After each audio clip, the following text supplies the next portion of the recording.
Welcome back to another episode of the Oddass podcast. I'm your host, Jason. This is your other host, Taylor. And ladies and gentlemen, we got a great card for you today. Before we get started, if you wouldn't mind, please like, subscribe, follow, share, and follow whatever it is that you got to do to click that button. And you ain't got, hey, listen, you ain't got to hit the bell to be notified or none of that. We just want you to check it out. Maybe leave a comment because we like replying to those comments.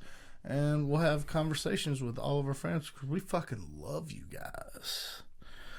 Hey, you know what though, dude? I got to draw back on the F words in the beginning. You do, big time. YouTube got a hold of us and was like, hey, listen, you can't be dropping F-bombs in like the first 5 minutes. Right. You can't be doing that. You got to ease them into it. So I gotta start drawing back on that, even though the first thing I did after getting that tightly worded message from YouTube was drop an F-bomb in like the first 5 seconds. So got to get a hold on that, ladies and gentlemen. Got to get a hold on that. But we've got an exciting podcast for you guys today. We're going to go over our picks for this upcoming UFC Canada card. That's going to be fun. We've got, a spectacular interview. We've got some news. We've got some alternative fight stuff going on. Man, we've just got a really fun card. Plus, tomorrow we're doing our first live event. I mean, we've just got a bunch of cool stuff to cover.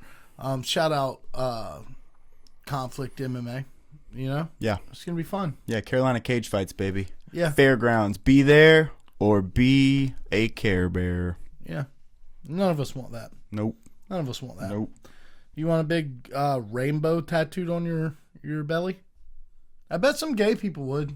Bet they would. Bet they probably do. They do it. Yeah, dude. Like, if you were gay, you'd probably like that, dude. Yeah. You'd probably be cool with that. You and your crew, you each pick a Care Bear. Oh, dude. A gay gang? Gay gang. Gay gang. That's what they be saying, dude. Yeah, dog. That's what the kids be saying. It's not gang gang. It's gay gang. Yeah. That's what they be saying, dude. They probably roll like that. They probably roll like that. I think you're right. I think we're onto something here. Oddass Podcast uncovers all the conspiracies eventually. Yeah. So I think that's one of them. Well, hey, let's dive right into this thing, bud. All right, guys. So what we're going to do here is we're going to do some diving. We're going to dive in. All right, we're going to do some diving. So I'm going to just preface this because we're not really going to cover the whole points until the end of the card when we do a recap.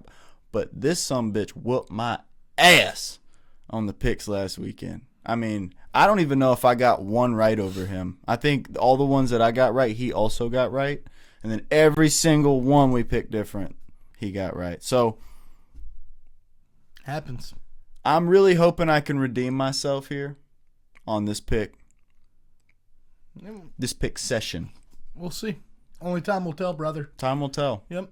That time always does tell. You'll have to come back next Thursday and follow and find out those. So be sure to follow, like, subscribe, comment, share. Tell a friend that the Oddass Podcast is doing cool ass work. That's right. Yeah. That's right. Yeah. That's all. So we're gonna take it from the top, y'all. Last weekend was fucking insane. This weekend doesn't look as sick. It's got good fights, though. It's got really good fights. Dude, I was actually impressed because so you said you were like, I guess we're kind of back to the other fight cards, and then I went and looked at it today, and I was like, well, this looks a little better. Yeah, than this the looks a other little ones. better than what we've been getting. So for sure. I'm excited for the potential prospects on this card. There's a bunch of people, hot up and coming prospects from Canada, obviously, that are finally coming in the UFC, just showing us what they got, and I'm pumped to see what they got. So we're gonna start this bitch off at the very top. And one more thing, this isn't in no fucking Apex. No, we're on the road. Yeah, Winnipeg. Yeah, I'm loving these live events, dude. They need to do more of them. They're doing more of them. Mm-hmm. But I remember a time that when we had UFC on Wednesday nights and Saturday nights. Yep. You know what I mean? And there was no Apex. It was a live event. Wherever they went, that thing was live, dude.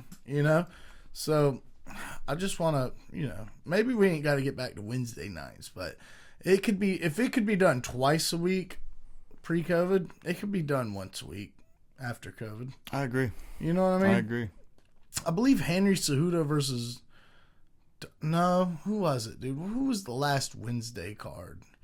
I don't know. We'll dive into it again, but that's something to think about. We'll dive into that next time. For sure.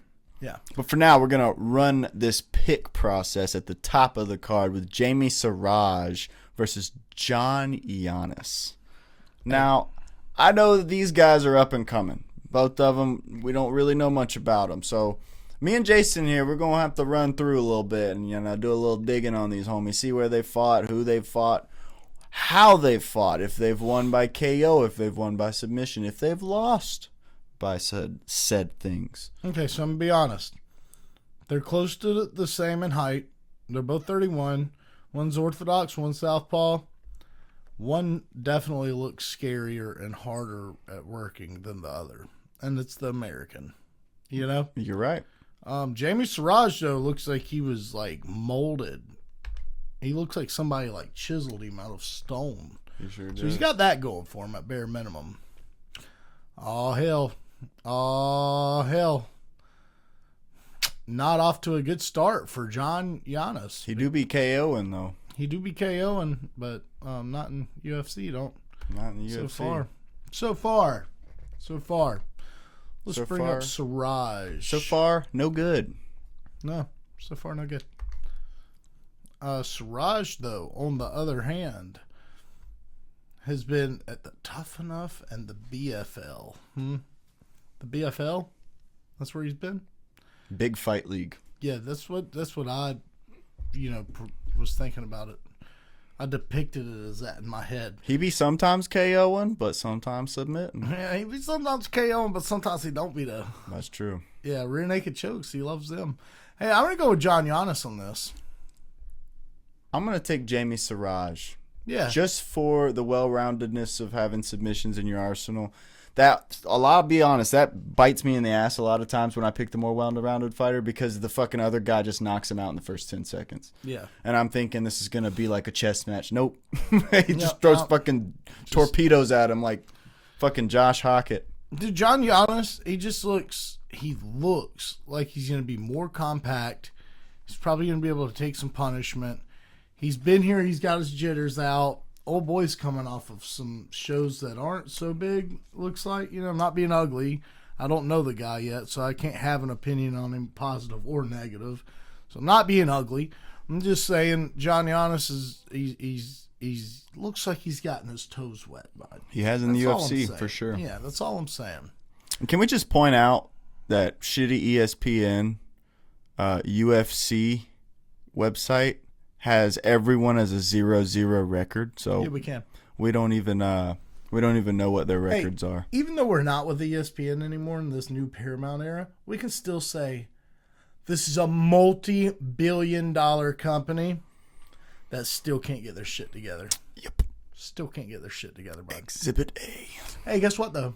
Up next, we have John Castaneda taking on Mark Vologden. Who you got in this one, bud? Mark Vologden sounds like a mean guy. I'm going to be honest, dude. I think it's John Castaneda's time. Okay. I think Mark Vologden is the new guy coming into the UFC. And he's short. He's a short guy. He's a short dude. I just think that it's John Castaneda's time. Because first of all, if it's not John Castaneda's time, I don't know how much time he has left, dude. I don't. Can we see their stuff? We'll start with John Cass. J. Cass. Old John C. there, bud. See, he's fought some good ass dudes. Oh, dude, he's got been some in the dubs UFC. in the UFC. Yeah. Been in the UFC. Lost to Chris Gutierrez. There's no shame in that. Yeah. What about old Mark? Old Marky Mark. Let's see. What's up with him? We'll see what the Funky Bunch has for us. Yeah. What the Funky Bunch does he have for us? But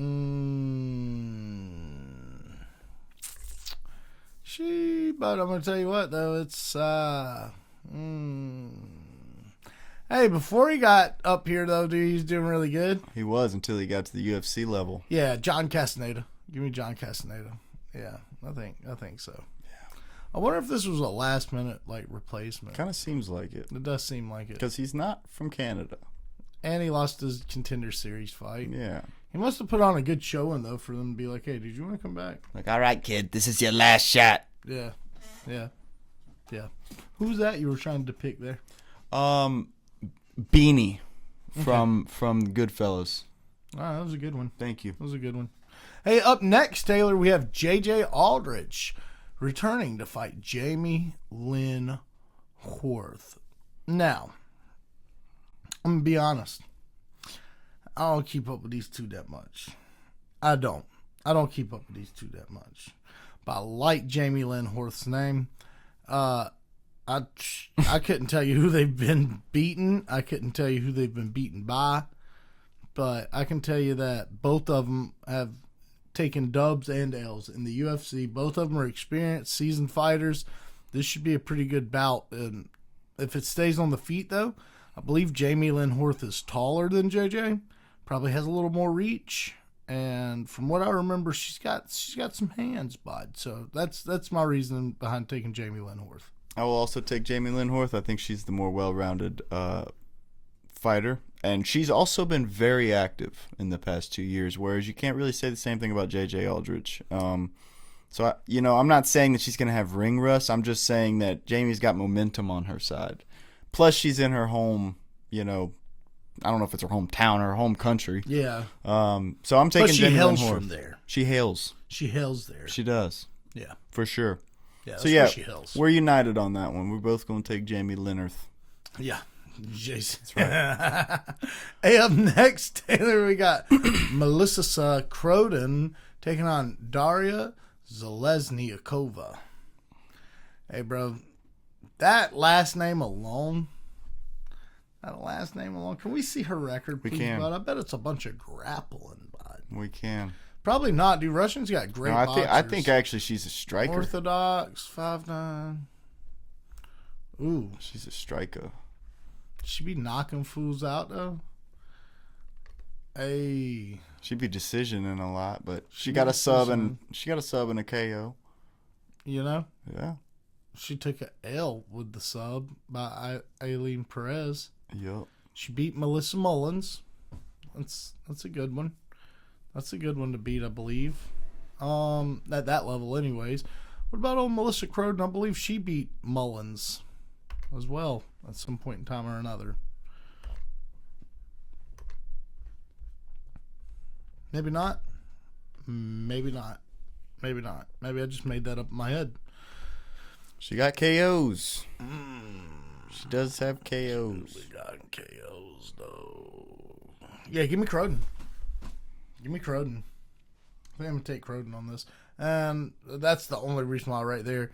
She seems to have some hands. And if I remember right, I'm pretty sure I've seen her in fights where she was losing the fights and then just came back and knocked old girl out. So in my mind, if that's accurate, she could take a whipping and she can give one too. And she can weather out the storm, per se, to deliver the kill strike. So we'll see. Are you taking Zalesniakova?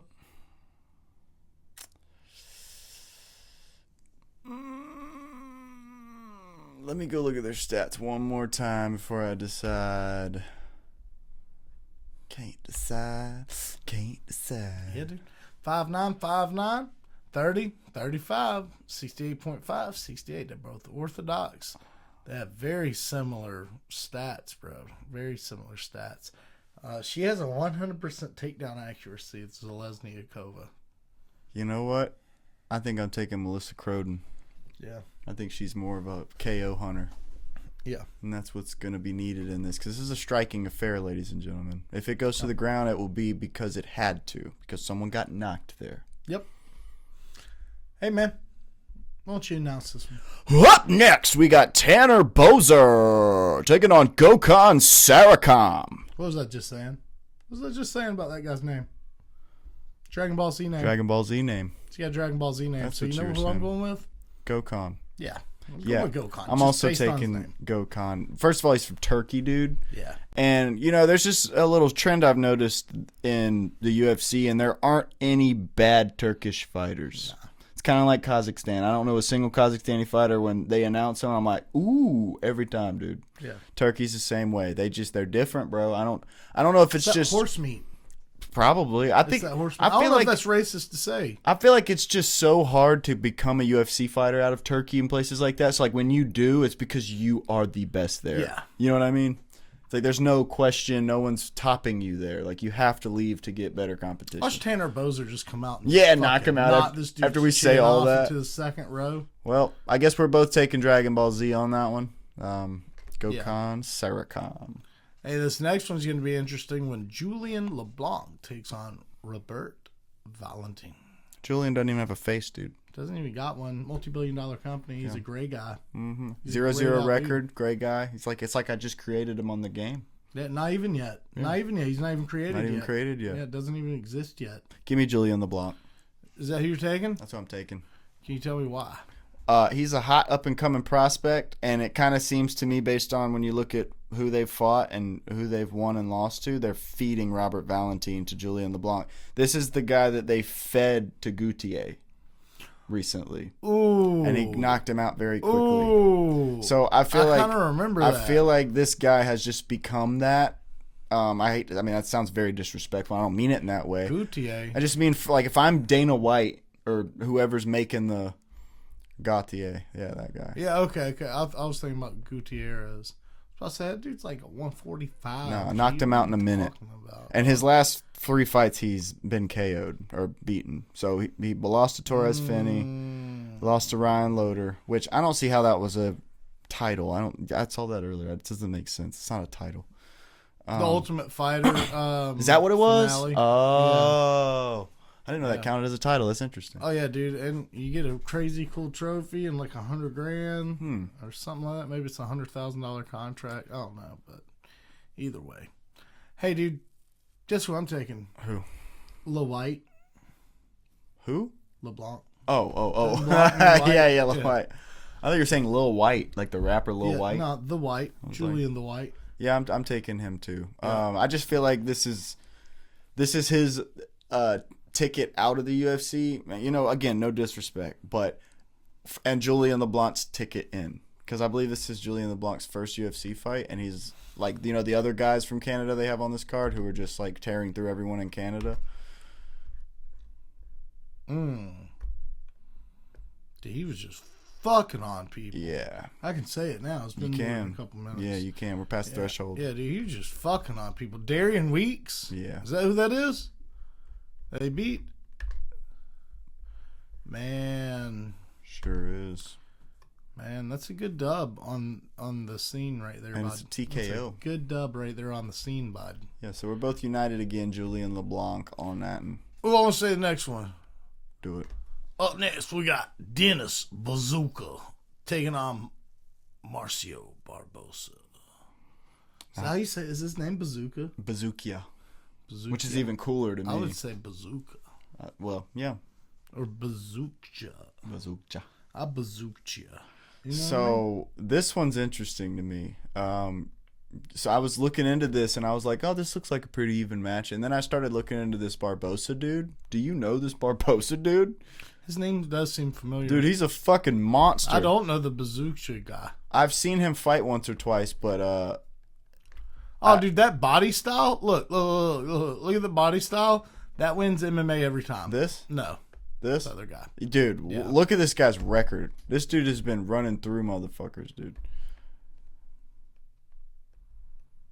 Yeah. KO, bro. Yeah, dude. Yeah, this dude is nasty. All round ones too, except for he got KO'd. Now I didn't realize he this is his first fight in the UFC. I just, when I came and saw that, I was like KO. I was like, okay, yeah, I'm taking. All right, what about Bazooka? Bazooka. Yeah. I'm gonna bazooka face. What about this guy? Let's not write him off. Let's not write him off yet. I don't want to write him off. I've made my decision. Look at that. Look at that. Yeah, Marcio Barbosa, dude. Yeah, I'm taking him, dude. Yeah, he has the UFC experience, but it hasn't been nice to him. It's not been great. He lost to Sean Woodson, Jamal Emmers.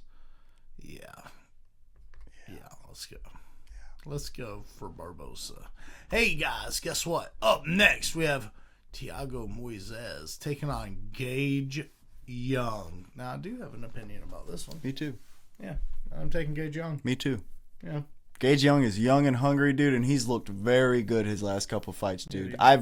He's looked so good in his last couple fights that I vividly remember him. You know what I mean? And He's a new guy, so normally I wouldn't like remember them until like the third or fourth fight. But dude, after watching that dude one time, I remember his fight. Like that dude is fucking good. I was so impressed at the end of his fight, dude. I'll tell you what, if he's fighting Thiago Moises,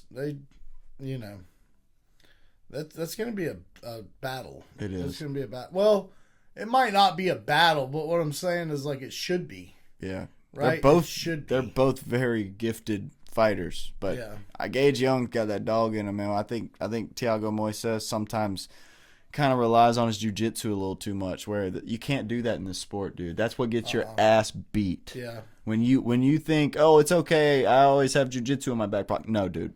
That needs to be... That's how you catch elbows on the chin. Right. That is a situational thing that you're training for. So if somebody knocks you down and gets on top of you, then you can have some shit, but... that's not your base. Nah. That's not your first thing that you should be working. And I'm not saying that's all he has. He has some striking. He can grapple a little bit, but mostly he's a jiu-jitsu practitioner. And Gage Young is a fucking all-around MMA fighter who's got hands.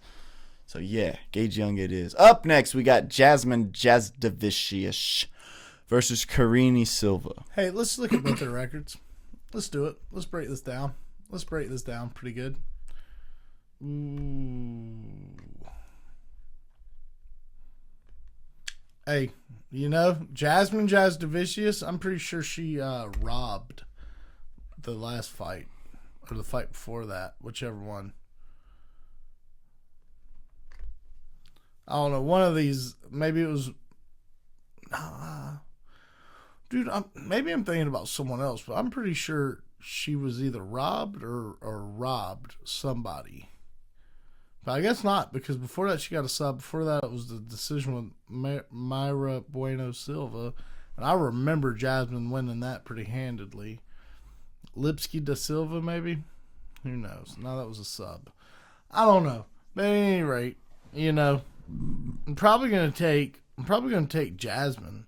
She's the hometown girl. They really like her. The company's behind her.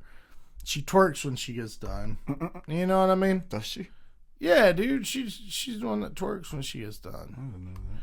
She lost to Macy Barber, but she beat a Barbosa, but she lost to Viviana Araujo, and she beat Lipski da Silva. Yeah, I'm taking Jasmine. Me too. Yep, she's gonna take her down. She's gonna ground and pound her. It's probably gonna be a TKO victory or a submission victory. Yeah, Karine Silva's most recent defeats have been by grapplers. Yeah. And so they've laid out the carpet for Jasmine Jasdavicius to do what she does best against Karine Silva. Hey guys, guess what? Up next we have Mandel Nalo taking on Jai Herbert. Taylor was just filling me in about this guy. Yeah, dude. So just filling me in about this guy. So his nickname is Rat Garbage. That's a pretty crazy name. Yeah, and he's got quite the reputation. This dude's he's quite the finisher, and he's not the youngest guy. I mean, I think he's like 35 or something like that, but it seems like he's been supposed to be in the UFC for a long time now, and he's finally just now getting his spot against Jai Herbert here. KO, submission, KO, submission, KO. This dude does finishes every time he fights, just about. And, this is his first fight in the UFC, but he has just been tearing through Canada. And it's been time. So, yeah. And, Jai Herbert is a great person to introduce him to the UFC. If you'll remember, Jai Herbert is the only person to really have rocked Ilia Topuria in a fight. Yeah, almost beat him, dude. Almost fucking beat him. How the world would be different now if Jai Herbert would have knocked out. Oh, dude, they wouldn't even give him any credit. They just said, that's just. Well, it would have taken longer for Ilia Topuria to get to where he is. Yeah, but I'm saying about on Jai's end though, they just said, oh, that's just some new guy, and you were supposed to do that, and it's like. Well, it would have tainted Ilia, is what I'm saying. I'm not talking about against Jai. I'm saying like he could have put a huge hamper on Ilia's fucking rocket rise to fame, because like, didn't Islam lose? Yeah. Like one of his first fights? Yeah, he got knocked out. I'm imagining that probably prolonged his. You know what I mean? It's like. There's that, and then you had nobody would fight anybody in the top 5 except for each other. And, dude, Islam pretty much beat everybody in lightweight. Yeah. on his way up. So he just lost. Jai Herbert just lost to Chris Padilla. Beat Bedoya, lost to Ziam, had a draw with Ludovic Klein, and then beat Kyle Nelson. Give me Mandel Nalo, dude. I have a strong belief in rat garbage. Yeah, me too. And Jai Herbert, he's notorious for having a hard time off his back. Hey, up next, guys, we have Sean O'Malley's training partner, Kyler Phillips, taking on Canadian-born Charles Jourdain. This fight pumps me up, dude. Dude, this is a good fight. This is a well-matched fight. The matchmakers knew what they were doing when they made this. You've got a grappler versus an anti-grappler. You got a grappler that can strike versus like a defensive guard freaking striking maniac. And I got to tell you, bud, I know Kyler's on the up as far as coming into the UFC. I don't think he's up in the win streaks or anything like that, but Charles Jourdain is. That's right. And I'm taking him. Me too. And I'm gonna push it and say he either beats Kyler by like KO or a decision. I see this being an absolute dogfight, dude. And I see that's exactly why Charles Jourdain's going to win, is because, in my opinion, Charles Jourdain has a little more dog in him than Kyler Phillips does. Now, they're both very technically sound in everything, and grappling and striking and jiu-jitsu. They both just have it all, but I just think that extra grit is going to take Charles Jourdain the extra mile and win him this one. Oh, yeah. And then for the main event, baby, we got Gilbert Burns, El Dorino, versus Mike Mallott, El Gringo. Yeah. Who robbed Kevin Holland. Yes, he did. Of his testicles and eyeballs. Yes, he did. Yeah, and then robbed him of a scorecard as well. He sure did. Yeah. He did all that. He really did. He did. Dude, he's a lot bigger than Gilbert, too. Dude, I can't believe Gilbert Burns is 39 years old. That doesn't feel real. I kind of can a little bit. I remember him fighting Dan Hooker. You see, I don't remember none of that. Yeah, I just started watching him when he fought like Hamzat and shit. So it's when I look and see 39, I'm like, 39? Jesus. Holy shit. I remember thinking him versus Kamaru Usman was going to be the greatest fight we'd ever seen. And then, dude, have you ever seen that fight? Yeah, I think so. Yeah, dude, it's pretty good. For as long as it lasts, because it doesn't last that long, it's pretty good. Like, he almost knocks out Kamaru. Nobody had done that to Kamaru yet. And then Kamaru just locked the fuck in and was like, all right, bitch. All right. You fucking want to play that game, big dog. Well, welcome to my fucking world. And he knocked him out, you know? Yep. And then held him by his arm and just started hammer fisting his jaw in, dude. It was awesome. I felt bad for Gilbert, though. I felt real bad for Gilbert in that fight. I think Mike's beating him. Everyone's, a lot of people are taking Gilbert in this one because they think that Mike can't, if Mike gets him down, that he's going to, out-grab. I don't think Mike's going to try to take down Gilbert Burns. He's going to try to knock out Gilbert Burns. Now, here's the thing, bud. Gilbert Burns can knock out many a man. It doesn't matter if you're at 170, 185. I bet there's some 205ers he can knock out, bud. But that's via like a submission from getting taken down or landing a lucky shot. That's the only way I see Gilbert winning this, bro. And I hate saying that. I'm such a massive Gilbert Burns fan. I hope he wins. Mike Mallott, though, he's I don't even feel like he's that good. I really don't, dude. I'm not trying to shit on the guy. He seems like a happy-go-lucky dude. I'd have a distaste for him because of the Kevin Holland fight. But, other than that, I don't have anything against him. And I actually like Gilbert. But I think Mike's going to fuck him up. Yeah, I got Mike Mallott on this, too. I think Mike Mallott's striking and footwork is just going to be too much for Gilbert. And like you said, I think it's going to take a lucky shot for Gilbert, whether he gets knocked down and puts him in a submission or gets a lucky shot haymaker on Mike Mallott. But Mike Mallott's just too slick, man. Hey, is Mike Mallott and Jasmine Jasdavicius, are they the new Patty Pimblett and Molly McCann? You could say that. Canada? You could say that. Is that what they are? They're just not as entertaining. Yeah. But you could say that. Well, they're Canadians. So. Yeah. I mean, Jasmine twerks when she gets done. I have never seen that. Pretty sure she does. She might. Pretty sure she used to be a stripper. Really? I think that's Demopolis you're thinking of. That's exactly who I'm thinking about, dude. You're right. I was like, you're right. Jazzavicius is pretty like chill and you're right. reserved. You're right. They're nowhere near as entertaining. It's not even close. Yeah. My bad, guys. My bad. It fucking happens. Well, that concludes the picks for this fight. One differing. Only one, dude. Yeah. We almost had a. Almost had one. Oddass unite. We can't wait to show you that, but just not today, though. Yeah, no, it's not today. It's not happening today. Hey, you know what, dude? I think it's about interview 30. I think it is interview 30. Hey, guys, we got a great interview planned up for you guys. You know what? I'm going to let the introduction happen by itself. So, here's the fucking interview. Hunter Alek Homistek. Welcome. Nailed it cold. Welcome to the Oddass podcast. Yes, sir. Look at this. Got guitars on the wall. I like everything I'm seeing right now, boys. Yes, sir. Brother, let me tell you. We've got a little introduction for you. Okay?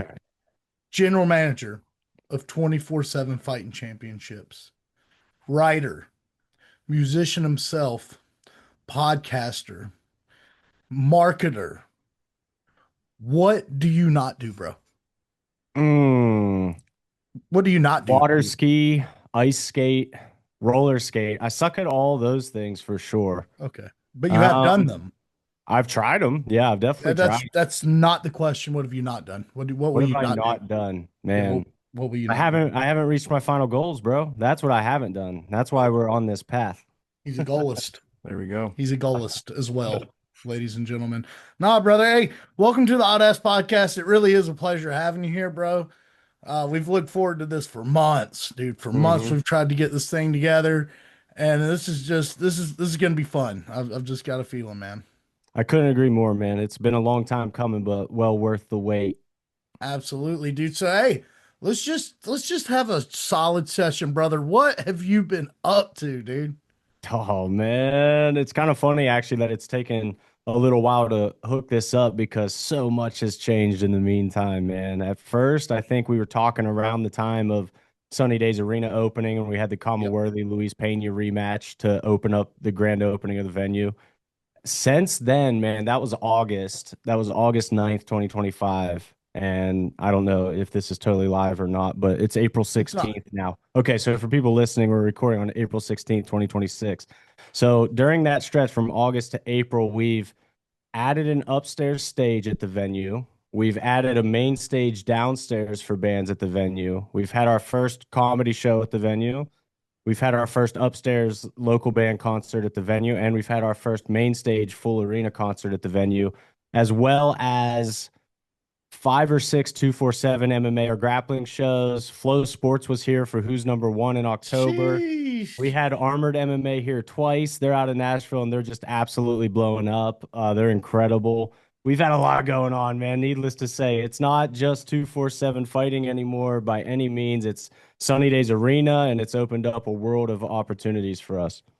Wow. Dude, that is a lot, bro. I thought we were doing a lot with the doc, dude. We did a documentary. That's huge. That's awesome. It was hellacious, but it was super fun. And you know, that's about the craziest big thing we've done besides tomorrow night. You want to know what tomorrow night is? Hit me. Dude, we're doing our first live event tomorrow. Yo, nice. Where at? Yeah, dude. In beautiful Columbia, South Carolina. Oh, that is awesome. Good for you guys. Where are you posting up at? Is it like a bar situation? Where you at?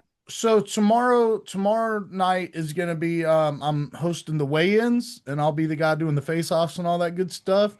So that's gonna be cool. I'll be announcing, you know, all the guys and gals coming up, weighing in, interviewing them, having them face off for Conflict MMA. Dude, that's super cool. I know Conflict. Yeah, they're a good promotion. That's sweet, man. Yeah, dude. Yeah, dude. And we're doing that, and then we're gonna be at their event, and they've given us, dude, 110% all access. I mean, as far as like not only just being in the locker rooms conducting interviews, but they've literally told us we could stand on the side of the cage at the actual where the camera guy's at. And Yeah, yeah, dude. Yeah, got dude. you a perch. Yeah, dude. Exactly. Exactly. And so we're pretty excited, dude. We're pretty excited about that. You should be, man. That's a huge step. I'm excited for you guys. That's going to be a cool experience. I tell everyone in this, I said this, to be fair, it's probably on record somewhere. You could run it back to know that I'm not just making this up. I think regional MMA shows are more fun than UFC shows. Like I've been to plenty of both, and I prefer the regional MMA, man. It really is a different kind of energy. It's kind of the difference of seeing a band at a huge arena versus seeing them at a small club. And I definitely like the small club environment for music too. So maybe that's just me, but man, regional MMA truly is where it's at. It's where it starts for all of them. So having you guys out at Conflict, that's really cool, man. I know they appreciate it, and I'm sure you guys appreciate it too, and we'll have an awesome experience. Absolutely, dude. Yeah, speaking of seeing bands in small places, I don't remember if you were there or not, but I got to see, well, now in my opinion, I don't follow them too much anymore. But back in the day I followed them about 10, 12 years ago. I got to see Motionless in a hallway, and there were like maybe 70, 80 people there in total at Sector That's awesome. 7G. Oh Remember that? yeah, it's just a hallway. It's like a it's an old laundromat, so it's so tiny. But it was yeah, that's where I played my first show ever. Yeah, dude. Mm. Yeah, That's dude. sweet. Honestly, I freaking love shows like that. They're super memorable. Anytime you can be right up on the band and just feed off that energy, man, you're getting just ripped in the face with their amps and it. Oh, I love it. I love it. Dude, they pulled up in a flipping tour bus at Sector There's 7G. nowhere to even park a There's tour bus. nowhere to park a bus there, bro. That's Not a for hilarious flex. it was awesome, dude. They just pulled up and it was funny because they when they were getting off the bus, we're all outside. We're all waiting. Like, dude, this Motionless is here, bro. And they get off the bus and you could just tell they were just kind of like, Hmm. are we in the right spot? Hey, hey, they were in the right spot. I'm sure they brought it too, right? Like Oh, the fuck, energy was you're sick. fucking right. They brought Yeah, it, dude. It was pretty sick. Yeah, it was love pretty it. Love sick. it. They did the Christmas song. Have you ever heard their Christmas song? I haven't, man. I'll be completely upfront that I'm not huge on them. I don't know them super well, but yeah, Yeah. enlighten me for sure. Yeah, yeah. Back in the day, dude, they were cool. And then they just kind of strayed aside, and I never followed anything after like their second album, I think. But they were cool back then, and to be fair, I was in there was a weird progression in music at that time where like we were listening to everything from it could be Metallica to Asking Alexandria to like Cannibal Corpse, Yeah, all in back to back sequences. yeah, You know what I yeah. mean? No, that's So a good mix too. Let's go. yeah, dude. Yeah, dude. That's kind of where we were at in life at that point in time, dude. Still are today. Still are today at times. Absolutely. I still dig back into those too, man. I'm still listening to Kill Switch all the time, Old Oh, Lamb of God all the time, kicking it back. I loved Blackstone Cherry when I was in high school. I'll still fire that up. Hell yeah, yeah. dude. Hell yeah, dude. So Taylor's a professional musician. You also shred, don't you? I shred a little, man. I try to keep these hands lubed up. The rust is significant these days with everything going on. I definitely don't get to play as much as I would like to, but we still get to play and we still got it now and then. But yeah. What's up, Taylor? What do you do, Taylor? That's awesome, man. I play everything, man. But I pay my bills like, doing acoustic guitar and singing, playing shows like that. But I also play drums in a band. Like I've Tell him the band name. Elvis. Oh, that's beautiful. It's pretty it's pretty sick. The But lead That's singer awesome. dresses up like Elvis, and they just do metal songs and fun. I And yeah, Can yeah. you come up to Sunny Days Arena, please, and play for us? Because I want yeah. to. No, he actually will. Yeah. Like, we'll come up there too. Yes. We were talking about. We were like, dude, we get done with conflict. The number one guy we actually want to hit up is Mr. Homistek himself, and just we can talk about off thing, but dude, we would love to pay you guys a visit for real. Yeah. And come Yeah, up for there sure, to an man. For event, or sure. maybe do a video, or come hang out, or how whatever unfolds. But at any rate, we really want to come see your guys' event live. That's a Yeah, fun event. Man, anytime. Hit me up. Let me know which one you want to make it out to. We'll roll out the red carpet for you guys, man. We got actually we have a double header coming up at the end of May. I don't know, that's probably too soon for planning, but we got May 29th and 30th back to back Friday, Saturday. We actually overbooked our Saturday card, so there's a 14 fight maximum allowance in Pennsylvania. You Hmm. can't book over 14 fights on a card. So we we went over 14. The commission was like, "Hey, something's going to happen here." So we just split the cards and made an entirely new one on Friday instead. No, dude, that's sick. That's It sick. You doesn't gotta do what you happen gotta often. do. Yeah, this is very rare. Usually we have the opposite problem where we're scrounging and scrapping just to make a 10 fight card, but sometimes the stars align and everyone's available at the same time, and it is what it is. And here we are. We got a nice little May 29th, 30th Diddy. No Dude, that Diddy. no Diddy. I was gonna, yeah, dude, yeah, dude. I was gonna say it, dude. I was gonna Caught it say it, quick. bro. Yeah, he did. Hey, that he said he's got lubed up hands just a little while ago, so I had to, I had to, I'm glad you caught it. You're on to me. You guys are on already. No, man, no, man. So, let me ask you, dude. Let me ask you. I was reading, and I don't know. You correct me if I'm wrong. Okay, you've got like a science bachelor's degree I can't remember what it was. I read it so many months ago from West Virginia University, or what? Tell All me about right. that. Yeah, so everything you said was accurate. Yeah, I got a bachelor of science from WVU, but it was actually in print journalism, which is Right. like one of the least sciencey things of all time. But I had a journalism degree.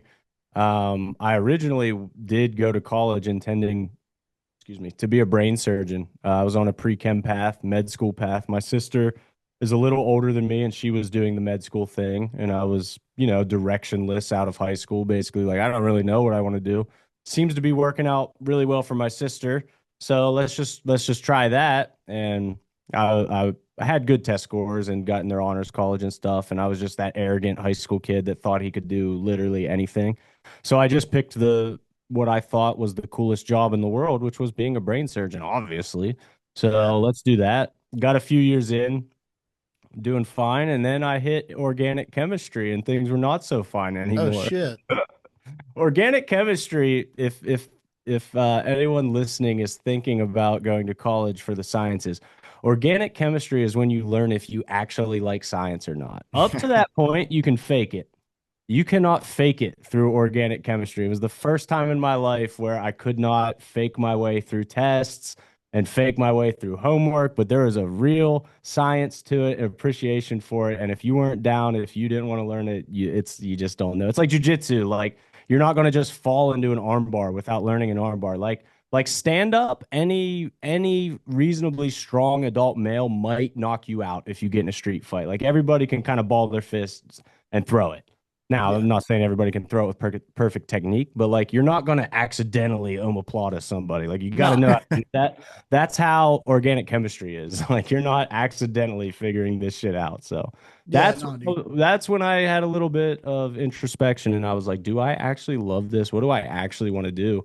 And what I actually loved was MMA and guitar and writing. And I went to the school's newspaper and started writing for them.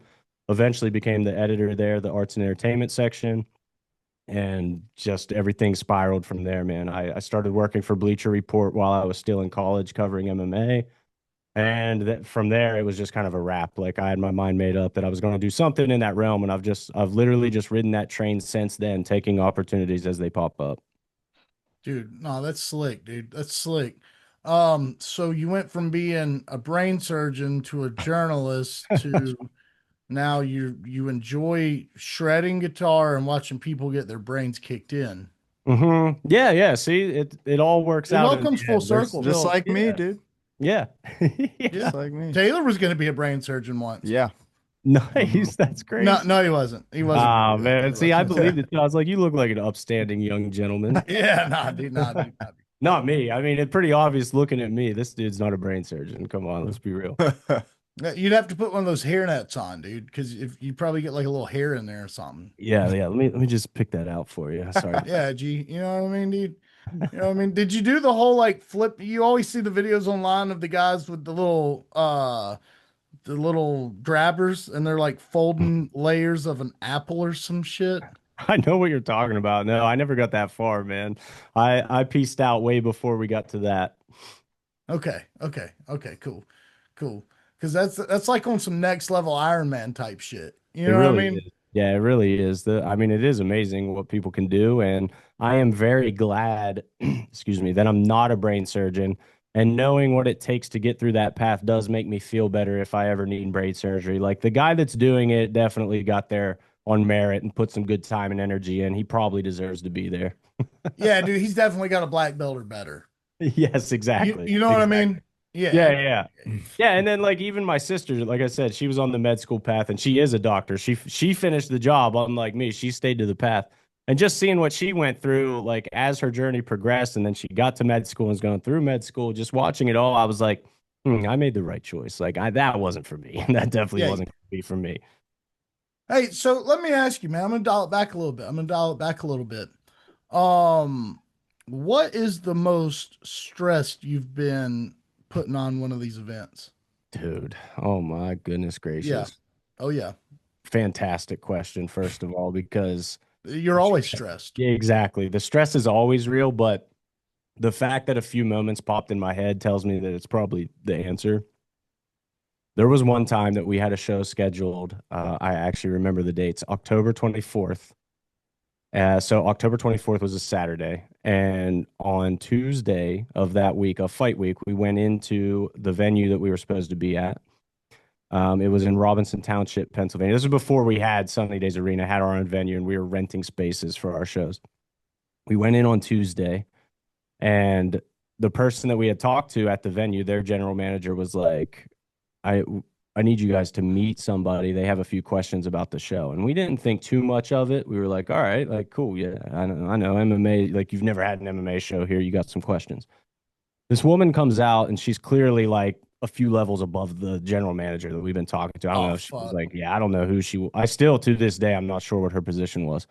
She had questions on questions, just grilling us. And we had everything, man. She was asking for proof of insurance, proof for your promoter's license, all the things that you have to put on shows, which we have.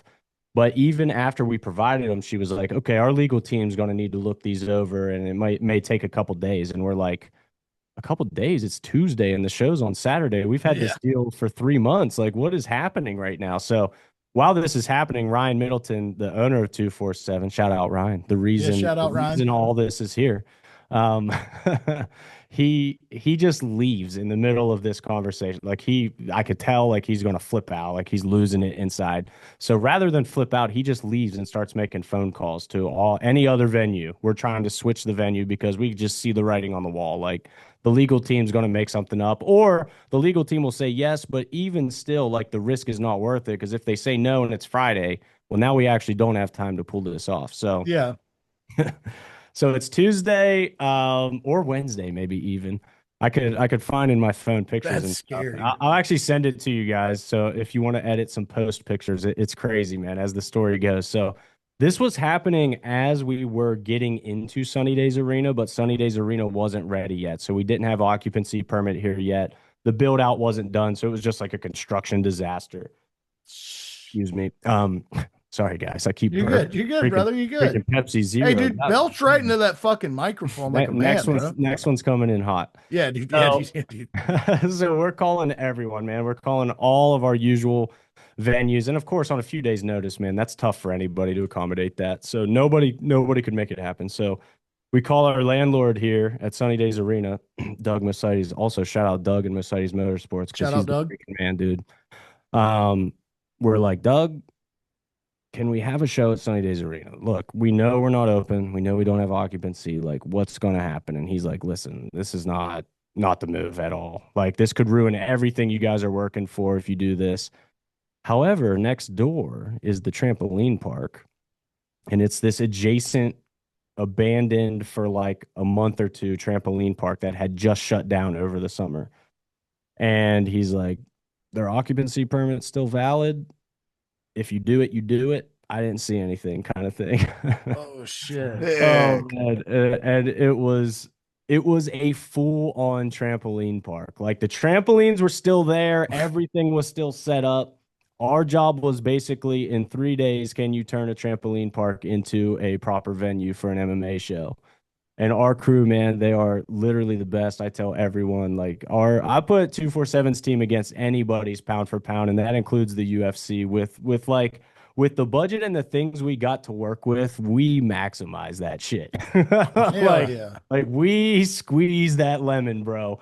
And our team just completely crushed. I mean, we it ended up being like one of my favorite shows when all was said and done, just because of what all went into it, knowing what we endured, but also the vibe was really cool because it was very Fight Club industrial. It wasn't very polished, it was very rough around the edges. But back to the point of like the local club being cool, it ended up feeling like that instead of our usual big convention center, all dressed up nice kind of thing. So I ended up really appreciating it. But yeah, I mean, that's the most stressed I've ever been is that entire week. From the moment we found out that it was happening until the show actually happened, I think we were collectively as a team just a giant ball stress. But man, there's there's so many more too. There's more like that too, where we had to change venues last minute, including the original grand opening of Sunny Days Arena was supposed to be February 1st, 2025. And obviously, we didn't have it until August 2025. So in February, we got shut down literally on Friday by the Oh township. my gosh. Yeah, yeah, saying that we still weren't clear, despite the fact that all signs indicated that we were clear. They came in on Friday and shut it down. And we pivoted to a place, thankfully, that we had been to before. Shout out Murraysville Sports Zone, one day notice hooking us up. So we moved in there, and man, that was an absolute that was rough. We were all awake for like 48 hours because we literally had weigh-ins on Friday and then found out we had to go somewhere else. So we Oh, had to that's just crazy, dude. so thank God, dude, we have a backup cage slash smaller cage. So the cage we had set up in Sunny Days Arena just stayed set up, and we just took the other cage to Murraysville Sports Zone. So at least we did not have to tear down and reset up the cage and tear it down again and then reset it up in Sunny Days Arena. It could always be worse, right? Hey, dude, I say that all the time. I say that all the time, bro. Dude, I live off grid. And when I say off grid, I mean like I've got a well and it's not all the way hooked up yet. Beautiful. So I live off of water that I have to bring home in That's an impressive. RV through a generator for power. Right? Love it. So, dude, when shit goes downhill, dude, it skyrockets, dude. Yeah. And you just gotta like keep composed and just you know, hey, look, when we poke out the other side of this thing, dude, we're gonna be in such a fucking good mood. But for right now, let's just do what we can until we get there, bro. You know what I mean? Yeah, man. I think that's one thing that our whole team at Sunny Days Arena and 247, like we're really good at just we don't complain until afterwards. You know what I mean? There's Yeah. no sense in dwelling in it right now, man. We got to buckle down and fix this problem. Then we can talk about how shitty it was, but not right now. Let's fix it. Let's get it done. Hell yeah, dude. Yeah, Hmm. that's the way to do it. Let me ask you this, and you don't have to say any names. Do you have a most aggravating fighter to deal with? um, And I'm no, just gonna kind of like Scott like throw them at you. Like, no, you like don't have to throw names out there or like anything on, like that. honestly, nobody jumps out as most. Obviously, we've kind of identified guys in the past that are high pull-out risks or maybe not training with an Yeah. established gym. You can kind of flag the guys that will probably be problematic on fight week or something, and we don't really try to match them until the week of the fight. Usually, if we're like really, really mega scrambling for a bout, we may go to them, but otherwise, we just kind of avoid them entirely. But yeah, I mean, we've gotten really good, I would say, over time of just kind of eliminating problem fighters in general. Most guys who fight with us, the vast, vast majority are super solid that I would trust, to show up, to get their medicals done, to do all the right things. And it's kind of funny that like the fighting is secondary to me. Like everyone can fight, can put on a good show. I'm literally never once have I been worried about the quality of 247 fights, the fights themselves. It's more about just fighters that will be professional and promote the fight, get their medicals done, show up, be timely, just do the right things. Like that's a far bigger challenge than putting on exciting fights. Yeah. Yeah. Yeah. Those are definitely hurdles that you'd have to look for, you know. Do you do would you do or do you currently do like in on one card where you have like a grappling fight and Hmm. then Mhm. You know what I mean? Like I don't know what you'd call this, multicultural fighting cards. I like that name better than what they actually call it. So in Pennsylvania, it's called a hybrid card, which is what we do for all of our cards now, to be honest with you, because recently the commission made it okay to do that, to throw grappling kind of, we do it as like a grappling prelims, and then we get into MMA, Muay Thai, and kickboxing on the main card. So once they started allowing mixing of MMA, Muay Thai, and kickboxing, it opened up a lot more opportunities for cards. Like I was saying earlier, you're usually like we're scraping to get, that 10 to 12, that sweet spot of fights on a card. And that was when it was purely MMA. But I mean, if you can supplement that with 3 banger Muay Thai fights and then 7 MMA fights, like that's a great night for everyone in attendance. Like nobody cares, nobody notices, everyone has a good time. In fact, we had our first Muay Thai title fight back in January here at Sunny Days Arena. And dude, that fight easily a top 5 fight in 247 history for me. Like that Muay Thai fight totally changed my opinion of Muay Thai in general, because I'll be 100% honest. And it's kind of funny because the local gyms even knew it too. But I had said that, Muay Thai is just not as exciting as MMA to me to watch. It ends up being very point fighty a lot of times. And part of this, and I also acknowledge this, part of this is for sure my ignorance in the sport. I just don't know that sport as well as MMA. I haven't watched it as much as I've watched and studied and written about and covered MMA. Like it hasn't been part of my life, and even grappling for that matter. I'm way, way, way more versed in grappling than Muay Thai. So I think my ignorance, just coupled with the fact that this was an absolutely perfect matchup for the title inside Sunny Days Arena with killer energy, and both guys just completely brought it, man. It was one of my favorite fights we've ever had. So yeah, Muay Thai's here to stay. It changed my mind. I take it all back. Please don't kick me in the head. Yeah, because those are hard kicks, bro. Those are hard No, kicks. kick me anywhere, dude. Oh, dude, yeah, no Kick me leg any kicks fuck. either.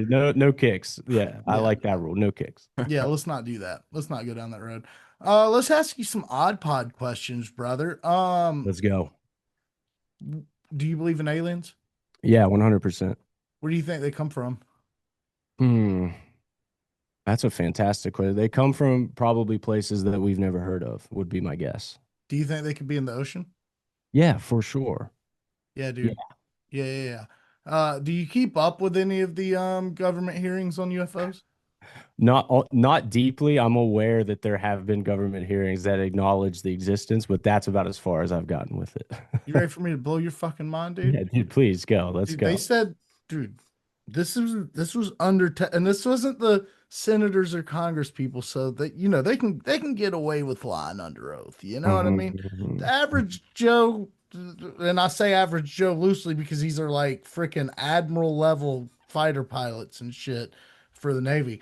Dude, this one dude said he saw something the size of a football field zooming underwater next to an oil rig, and it was going, what did he say, like 200 knots or 500 knots, something like that, dude. What do you I think don't about even that? understand that. I don't even understand that. Yeah, I mean, stuff like that is so insane. The ocean in general. I mean, I'm sure. Oh man, I forgot to burp into the mic.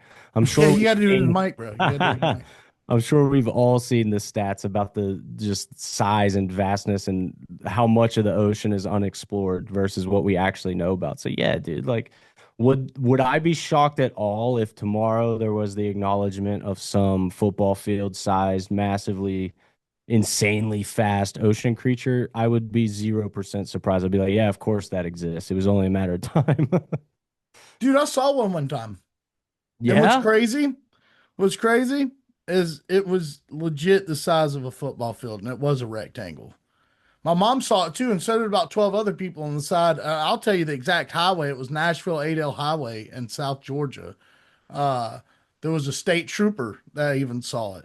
And we, so we're riding. Me and my mom are just talking. We were dirt poor. Me and my mom were talking about making, she had some freaking spaghetti noodles, and we had one small can of Hunt's tomato paste.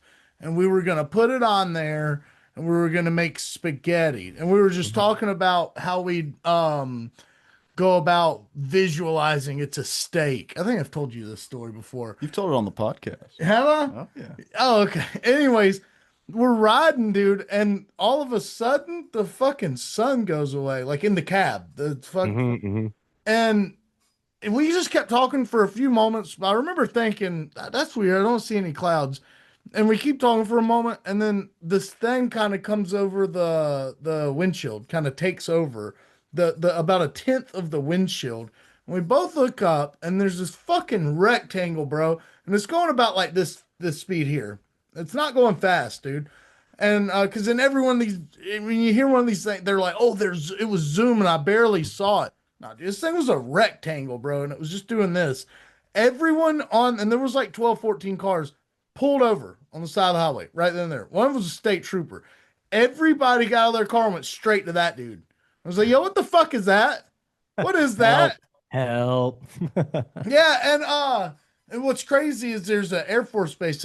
I think it's called Moody Air Force Base. I might have got that wrong. It's in Valdosta, Georgia. And he was like on the radio, and he's like, "Oh, they're doing a test flight from the air," and we were like, "No, no, that's not what the fuck that is, dude. Or who do you think you're talking? What is that?" And I shit you not, it's going over a freaking cotton field, and the cotton field's miles long, and this thing looks like a chunk just up in the air, and it gets to like right over the horizon, and then just disappears.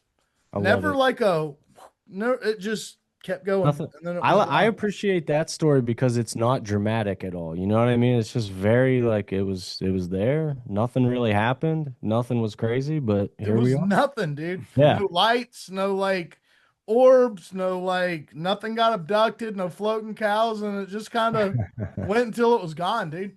I love that, man. My dad was in the Air Force actually, so I grew up, he was always fascinated just by aliens and UFOs and aircraft in general. So I grew up in that environment of loving it. He would always, have the X-Files on and stuff, which I still love. Yeah, But dude. Come on. yeah, who doesn't?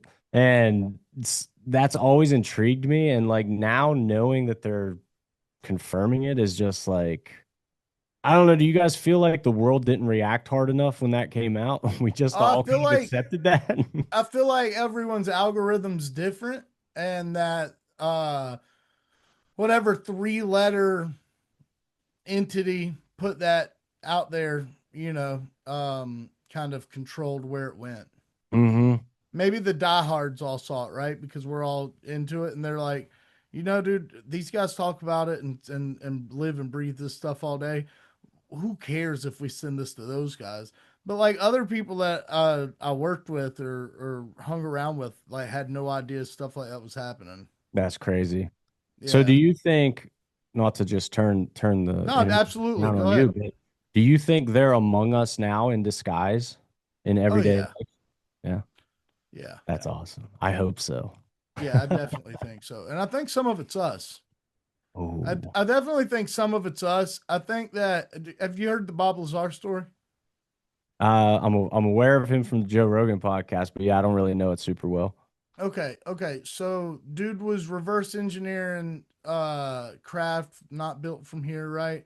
And Hmm. he talked about and this is just my opinion. He talked about an archaeological dig, one that looked like it came from an archaeological dig. And what I tend to think, because I've also seen a couple other things that were just fishy. So I'm not gonna sit here and say, "Oh, dude, that was a UFO." Like the other one. I fucking Hmm. saw that shit. But I've seen shit, and I've sent him pictures of it. He's got fucking photos of the shit that I've seen, and I've some of it. I just wonder if we got our hands on it, actually made some success in some areas, figuring out, because they say that like Bluetooth and fiber optics and stuff like that came from reverse engineering alien Could see it. spacecraft. Could definitely So see it. yeah, it makes me wonder if maybe we haven't figured it all the way out, but we figured out enough to like, all right, we might be able to make some shit kind of like this. I like it. And I believe it, man. I mean, there's so much stuff that is just hard to believe. Like sometimes, I don't know, this is definitely a wild thought, but sometimes I'll just think about my capacity to do things And then I'll look around at everything in the world that exists and be like, imagine if only people like me existed, how little of this would be here. Like Yeah, dude. people Yeah. people are capable of so much that it does make you think like, where did you get that idea? Where does any idea come from? Like, where does a good song come from? You always hear about the ether and like being tapped into this greater universal energy. And like, who's to say that somebody didn't feed something to Thomas Edison and be like, yo, dude, you ever think about this? Yeah, dude, Just you ever try fucking this think real about quick. this Yeah. shit, dude? Some Yeah. Yeah. Yeah. ayahuasca, Thomas Jefferson, bro. All right, man. I'm just saying. I'm just saying. You know what I mean? Yeah, dude. He did I'll get believe down. anything at this point, and that's a testament to where we're at as a society. It happens so often now, especially with freaking AI has taken this whole concept just to the moon. But like every video I see now, I'm like, is that AI or is that real? And either way, I'm going to believe you. Like everything seems either real or AI to me. And like either way, yep, crazy shit's happening everywhere. I believe it. Mm-hmm. Absolutely, bro. Absolutely. Man, we've got about 5 minutes left on this thing. So let's dial back just a little bit before we get to the end, and so we ain't got to cram it in. Is there anybody you'd like to shout out or any sponsors you'd like to give any credit to? Oh man, we got the best sponsors, crew, cast, like everyone. I'm glad that already got to shout out Ryan Middleton and Doug Mercedes. They're crucial for what we're doing here. Our guy Rob Thomas, RT Pro Audio, he does all the sound and lighting for Sunny Days Arena and has for 247 Fighting for a long time, but now has taken on a much larger role in doing the sound and lighting for bands and everything here. And like, dude, his dedication to this place completely next level. He's invested beyond a place that he has to. Like that, he's exactly the kind of person that if you're starting a business and trying to get off the ground like we are, like you have to associate with Rob Thomas's and RT Pro Audios. Like you got to find them, and we got them across the board, dude. Jesse Acton and Josh Lemon are kind of our setup crew. Craig Procacina helps out with that as well, and That's a like cool name. yeah, it's a sick name. That's a I'm cool really name. jealous of his name. But we like these are the guys when I say like we got the crew that just makes shit happen, that's the crew. And then all of our families, man, my wife, Ryan's wife, we it's a big family affair. Ryan has 3 kids, his 3 boys help out a ton at shows. It's actually a really beautiful environment, I think, when you look at it that way and see how homegrown it all is and how tight we've kept the circle. Obviously with Sunny Days Arena, we've had to expand here and there, but it's about finding the people that embrace that same feeling, right? Like we want everyone down from the usher to the ticket taker to me and Ryan to feel like you own this thing. Like part of this is yours, be proud of it, like treat it like it's yours and it's everything to you. So that's what we've embraced and definitely where we're going. Sunny Days in-home care is actually where the name Sunny Days Arena comes from. So it would only be fair to give them a shout out, a sponsor of ours quite literally from day one of 247 Fighting existing. They've been a sponsor and they hopped all over the naming rights for the venue when we were opening it. So Sunny Days Arena comes from Sunny Days in-home care. They're an in-home care facility serving Western PA, Ohio. They're actually out in, I believe, Michigan as well, and they're expanding like crazy, man. It's such a well-run business and such a tough job, man. You're talking about in-home care. You're talking Yeah. about being in home with people potentially in their last days that just want to be comfortable and just want to be enjoying life and treated well, man. And just the way Sunny Days in home care is structured top to bottom truly embodies everything that you would want. Like if I ever need in home care for myself, a loved one, whatever, I know I'm calling them. Like I would quite literally trust them with my loved ones. Yeah. Shout out. Shout out. Shout out. So let's jump right into this, bud, because we've got 2 minutes and 48 seconds. Oh, it was almost 2:47. That would have been crazy. Dude, it was really almost that, dude. It was almost that. Um, when's your next event and how can people watch it? Yeah, nice. So our next MMA event is May 29th. It's 247 Friday night fights. As I mentioned earlier, we had to break into 2 cards. So we have Friday and Saturday. Friday, May 29th is 247 Friday night fights. Saturday, May 30th is 247 MMA at the venue 6. Both cards are completely stacked. I'm ridiculously excited for this doubleheader. Don't even know which card I'm more excited for at this point. I think I'm just kind of excited for the weekend in general. You can watch at stream247live.com order the pay-per-view, order the live stream. We also have an app that's available on iOS, Android, Roku, Apple TV, Fire TV, all the places. It's called 247 Live. You can watch all of our live streaming content there too. Just buy the pay-per-view online, like I said, 247 stream247live.com and create your account. And then when you log into the app, you'll be able to watch it anywhere you want. Yeah, and then elsewhere, just check sunnydaysarena.com, man, for all of our shows, not just MMA. The concerts are filling up. We got midget wrestling coming back. Hopefully we got armored MMA coming back. We got a lot of stuff happening, man. It's a good old time.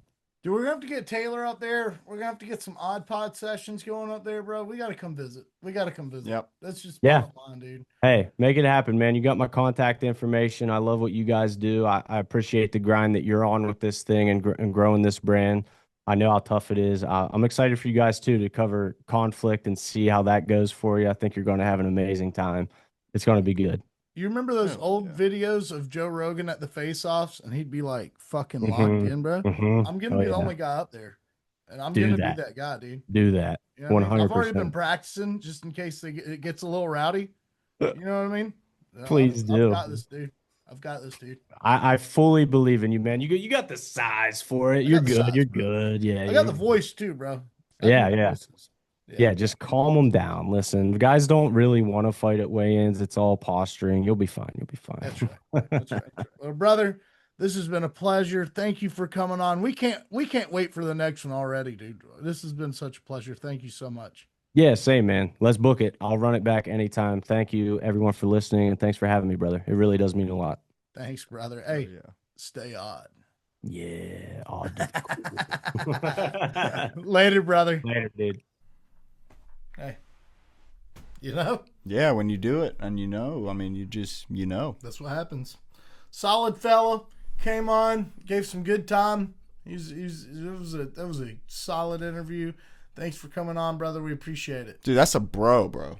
Yeah. He's a homie now. Yeah, he's the home dog skillet slice. Yeah. You can always tell who's like the homie when you meet him. Like, dude, if we lived close, we would be good friends. Because it's so easy to talk to him. Yeah. It's like, we're speaking the same language here. Like, we're on the same wavelength here talking. We're going to end up making that journey. Yeah, I think so. Making Pennsylvania's not that far. It's not. It's just right up the coast. Right up the coast. Yeah. That's it. That's all. Hey, and guess what? Guess what else? What else? We're going to end up fucking doing a video on their event, dude. Dude, yes. I would love that. Yeah. And Hunter's going to be like, did you know what, dude? This is the best video I've ever fucking seen. Damn right. That's what he's going to say. That is what he's going to say. Yeah, I can see it. He's going to be like, it's the best fucking video I've ever seen. That's what he's going to be like. I can see it, dude. Yep. I can see it, dude. Dude. You can foresee it? No, I can just see it. You can just see it? All right. I can't. I can 5-see it. Really? Yep. You better chill with that, dude. I already saw it 5 times. That causes cancer, man. You need to watch that. Hey, well, guess what? What? Let's talk about some shenanigans. Let's talk about some shenanigans. So, I got some shenanigans that I would like to bring up, and that is the shenanigan. No, you go first. No, you go. That is the shenanigans on the Netflix MVP card. Oh yeah, dude, there's some good ones. Some good shenanigans. Dude, I like that. I like the press conference they had. I actually didn't watch it. It was the thumbnail that did it for me, dude. There's something to that. They say the thumbnail. What I saw on the thumbnail was Nate Diaz, Gina Carano, and Ronda Rousey, and I was like, that's 3 people that I don't want to hear talk ever. Yeah. If I'm being honest, I love to watch them fight, but they're just not the most savvy on a microphone. I know you do. I get Ronda Rousey and Gina Carano though. I do get that. No, I get where you're coming from. Well, first off, Kayla Harrison is my dog. Okay. Yeah. And she absolutely trashed on Kayla Harrison. I didn't appreciate that. First of all, I don't even like hearing Ronda Rousey talk just because she talks with such disdain about everyone. And like she never has anything positive to say. And I know that's your thing. You're trying to do, hype up or whatever, but it's lame and I don't like it. It just makes me not want to hear what you have to say. And I know it's a game, but it's just personally, I just don't like it. And you know what's crazy? Then you bring Kayla Harrison into it. You know what's crazy though? Is she's like really nice to Gina, but she just shits on everyone else. It's like, bro, you're fighting Gina. Right. Are you gonna be mean to her? Right. But I guess not. I guess she's chill. You think MVP would kind of say, "Hey, what the fuck, guys? Yeah. Act like you're fighting." They're like nice to each other. Is it an MMA fight? It is, Yeah. right? Okay, yeah, okay. 5 rounds. Hell yeah. All 3 of those fights. That's sick. Yeah. But yeah, I probably will go back and watch it. I just wasn't in the mood to sit there and listen to those 3 people talk in that moment. I honestly totally forgot like Francis Ngannou was on there and shit. He was talking mad shit. Yeah, I'm gonna have to go check that out. But what did you have to say about the press Oh, conference? dude, you know what, dude? Speaking of Nate Diaz, I feel like that dude's smarter than what people give him credit for. Everyone's like, oh, he's got the fucking, he's got a fucked up head and he's got brain damage and that's why he talks weird. And it's like, well, for one, Nate's always talked weird. He's always talked weird, and so is his brother. Oh, that's because gangster. They talk like this too. They don't really talk loud. They're really chill dudes. They don't talk loud. It's like the bad kid in school is what I think of. Yeah, kind of. Man, quit fucking with me, dog. I ain't fucking playing with you, bro. Yeah, and it's always the quiet ones. Yeah. Yeah. No, but dude, he's a lot smarter. Like, all right. Let me tell you why. Mike was genuinely trying to get under his skin. I feel like Mike Perry's the kind of guy that needs a little piss me off before we get in here to give me a reason to punch you in the face or want to punch you in the face, right? So, like, he didn't say anything out of the way to Nate, but he was saying, he was just trying little things to get Nate to say something back to him. And it wasn't working. Nate was chill. Nate was Nate was, like, actually really praising him. When they were asking him about, like, hey, what do you think about Mike Perry? The crowd was the guys asking questions. And dude, Nate was for real. He was like, man, to be honest, the only reason why I'm taking this fight is because it's the only other motherfucker that's outside the UFC doing shit besides me. And he even said, something similar about the people on the stage. He was like, oh, none of these other guys are really doing shit out of the UFC. It's kind of just like him and me. And that's it. Like, name someone else. And nobody could. And, this one dude yelled out, fuck Conor McGregor, and he was like, what'd he do to you, though? That was funny. Francis was talking mad shit, trying to get under Felipe's skin. Felipe was talking, he was like, oh, yeah, I cannot wait to, I'm not going to do it, dude. I'm not going to do this, the voice. He was like, I can't wait to test my skills. I can't wait to see what it takes to, and Francis goes, it's going to take God. You're going to need a God to help you beat me, is what it's going to take. Francis doesn't talk a lot of shit, And then, he was talking some mess, bro. But at the end, when they faced off, this is when I understood Nate. This is when I understood what Nate's doing here. Nate understands that, I think Nate thinks like I do, where he thinks that Mike needs something to piss him off. So when they go to face off, Nate Diaz is always in somebody's shit. When they're about to face off, he's always in somebody's face, got his hands up, all this, hands by his side, about 4 foot away, keeping his distance. And, I think that's going to be a telltale of what this fight's going to look like. I really do. I feel like that's Nate showing you, like, yeah, I do actually, like, what I'm saying about Mike being dangerous and being able to accomplish big things in this sport outside of the major promotion and fucking being able to fuck you up at any point in time during this fight.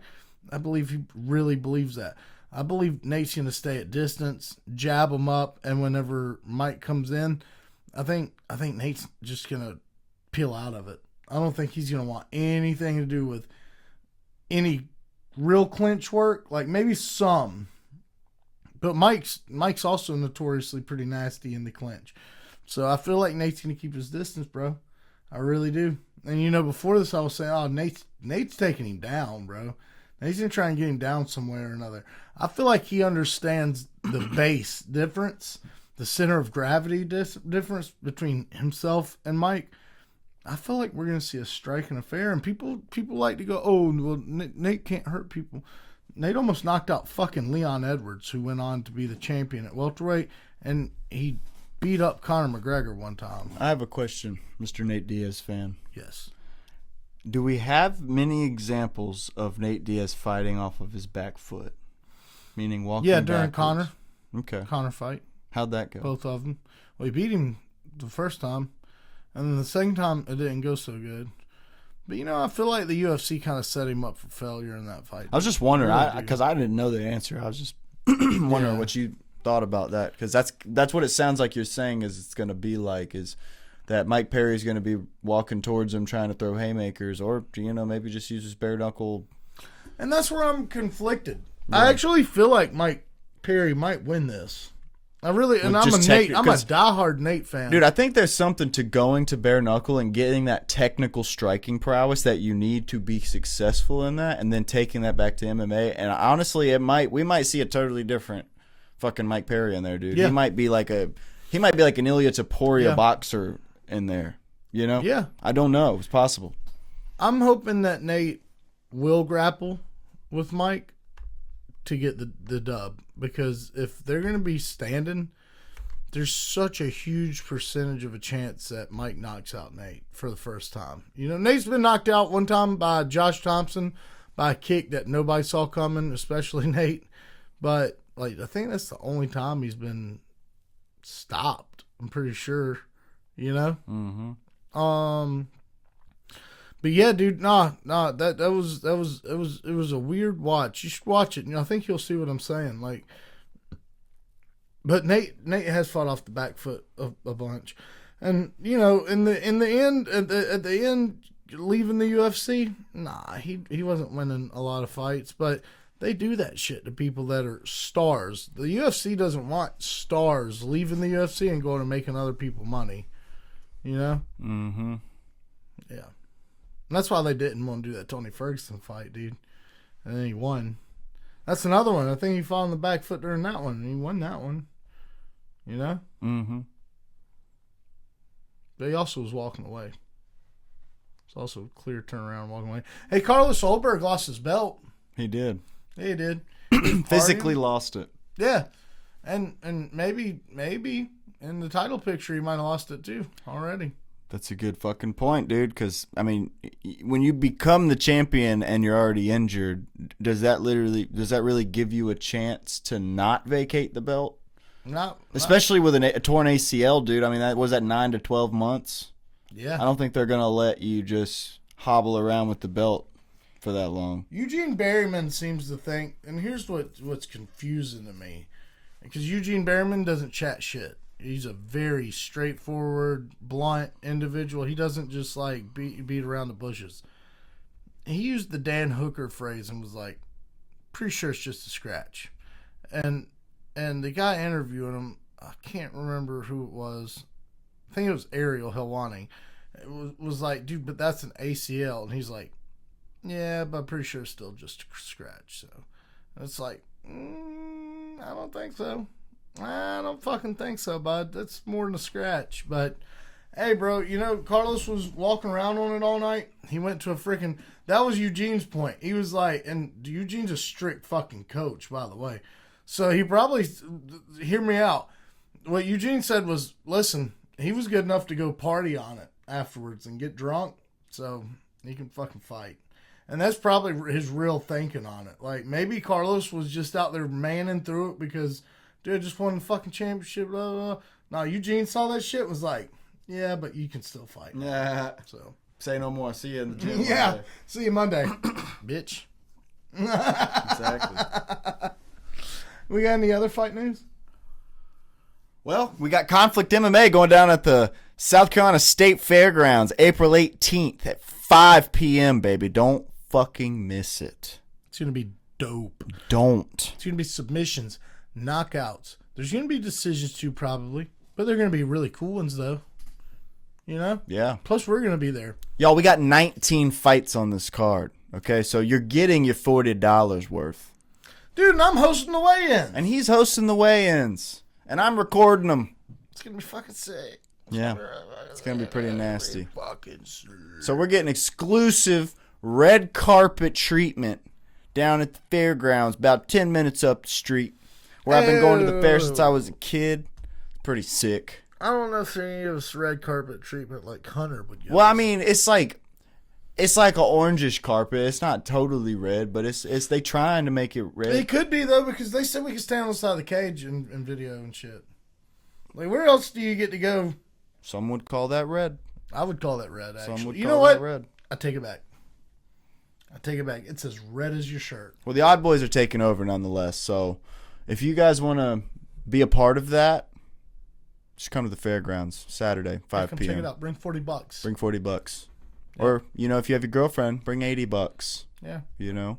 Or if you have your girlfriend and her little brother that you got to bring along because dad said so, or she can't go, bring $120. Bring $120. Bring it down. Why'd you get a 5? What? You did 5, dude. Hey, you mind your business, dog. 3.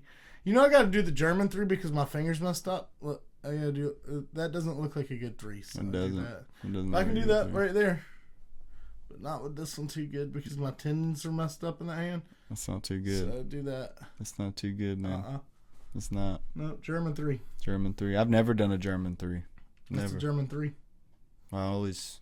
Remember in Glorious Bastards when they're all sitting at the table and he finds out did you know that's how he finds out that they're actually not German? The officer. They're sitting there playing the game, remember? And the lady comes back. She's like, "Hey, how many drinks? You want a drink?" I never caught that. And he says, "Yeah, I'd have a drink." And then the old boy goes, "Yeah, I'll have a drink." And the old boy goes, "Yeah, I'll have a drink." And he goes, "3 drinks." And he goes, I never caught that, dude. "Yeah." Whoa, you just blew my mind. And it doesn't emphasize it. You just blew my mind. Yeah, that makes perfect sense. Yeah, dude. I love that movie. That's the way Germans do. Dude, that's crazy. I never noticed that. That's a great movie. I always wondered how they figured that out. Yeah, dude. That's why. I watched that movie on mushrooms one time. Oh, God, I would never do that. Oh, it was a great time, dude. It was Never actually do that. fantastic. Yeah. I mean, you wouldn't think that'd be a great time. It was great, dude. As a matter of fact, call it what you want, but I giggled the entire movie. The entire movie, I was just This giggling. man is a psycho. I couldn't stop giggling. Psycho. It was great. Psycho man. Hey, man, let's recap this amazing card we Dude, just had. this is the best card I've ever seen in my entire fucking life. Yeah. And I'm announcing Yeah. it to the world right now, dude. I think I'll 327. I think I'll agree. 2026, baby. Best card I've ever seen. And I've watched back some amazing cards. You know, I've never gotten to see those banging cards from prelim to main event. But as far as fight cards that I have seen that way, this is the top for me now. And you know what? We're going to start right at the top. Right at the top. Oh, no, we're not. We're not starting anything yet. You know why? Why? Because we have ceremonies. We have traditions we have to follow. Okay? And I'm going Let's to... do it. So, what happened is this guy took the lead. I was up by 2. And then he got like 6 of them right over me, or 5 or something. And so now this man is up by 3. So, the score is now 120 to 123. And so, first it was mine. And now it must be his. Huh. Has been done. Has been done. You like that little nifty trick. Taylor's a magician. So, I gained those powers from being in the lead for 2 weeks. that's what happens. Imagine the powers he's got. They're cool ones with my toes. We all get different ones. Yeah. Yep. Hey, guess what, though? Charles Radke beat the shit out of Francisco Prado. Yes, he did. That's what the fuck happened. And funny thing about that is we both took Francisco we Prado did. on that. Yeah, we did. Yeah, we were like, no, he's got this. Yeah. He didn't have it. Not even a little 30-26 unanimous. That's bad. Yeah. So yeah, good job, Chuck Buffalo. Way to go. Hey, we're proud of you. We are proud of him. We are, though. We are. Hey, guess what? Up next, we had Kelvin Gastelum taking on Vicente Luque. Gotta be honest, dude. As much as I want to shit on Kelvin Gastelum, he did not actually look that bad. He did not look in the that bad. action that was happening, he did not look bad. No. I actually was a little nervous for Vicente when I first saw Kelvin in there. I was like, ooh, he looks prime right now. His belly does not look huge. He looks good. And, you know, he looked good in there. Boxing Vicente up, yeah, dude. he was doing great. And then Vicente just landed that fucking hook, I think it was, or over him, whatever it was, dude. And just from there on, I think it was like a straight. Dude, it was just downhill for Kelvin. Yeah, it was brutal, dude. But yeah, it just took one good, accurate, hard shot from Vicente to Kelvin. That's like one of the only shots he landed, it seemed like, too. And it did the damn thing. Where Kelvin was landing one after another on his Look ass. how red his face is. So, yeah, it was great to see Vicente do that. We both picked Vicente to win that. But keep your head up, Kelvin. You look great in there, man. You really did. I was ready to shit all over you, too, but I can't, dude. You look good. Hey, dude, this next one, Chris Padilla versus Marquel Medeiros. I think Chris won that Chris fight. won that fight, dude. I thought the same thing. And I was going to be so pissed if they gave it to Markel. And then I find out that it's a draw after the fact. And I was like, all right, that makes more sense. But how, dude? Chris Padilla fucking won that without the point taken away. Yeah, that was a great fight, too, by the way. So Markel Medeiros had a point taken away in the fight. And it was not close enough for it to be a draw. Chris Padilla won that shit fair and square, dude. You know what I wonder? What do you wonder? Wonder if the FBI should look into that one. Yeah, dude. You know the FBI looks into the ones where, the betting line's shifting. Yeah. You know what? From now on, I think the FBI needs to look into these. Yeah. Where it's like Crooked judges. an undefeated guy's coming up and fighting a 17-6 guy. Mm-hmm. But then he wins after everyone else thinks he loses. Yeah, I think the FBI needs to look into those. Yeah, me too. Yeah. Me too. Hey, up next, we had Tatiana Suarez fighting Lupi Godinez. Hey, I'm pretty sure I called this one. I think we both did. No, I'm talking about the sub. Oh, the sub. You did. Yeah. I think I said round I think you two. called it perfectly, actually. Yeah. Yeah, dude. It was pretty sweet. And I think I said rear naked choke. You sure did. Yeah. So, You sure damn should have did. probably, bet on that one. If I could. If I lived in a state where I could do that. Mm-hmm. But I don't. We don't. Wish we did. Yep. Hey, guess what, though? Up next, we had Matus Gamrot fighting Esteban Ribovic. And this one went exactly as we expected. Yeah, dude. Yeah, dude. This shit wasn't even fucking close. I have so much respect for Ribovic, dude, that I really wanted him to do great in this fight. And, he did. He's a great fighter. He looked great out there. But Matus Gamrot, dude, is just something else. His grappling, his physique, dude, his conditioning. Like, he is like a bigger Merab. Not quite to that extreme, but Yeah. he reminds me of the lightweight Merab, dude. Dude, I'm pretty sure he beat Armin. Really? Yeah, can we see? We can see. Pretty sure he beat Armin back in the day. Not even that long ago, actually. I don't think it was that long ago he beat Armin.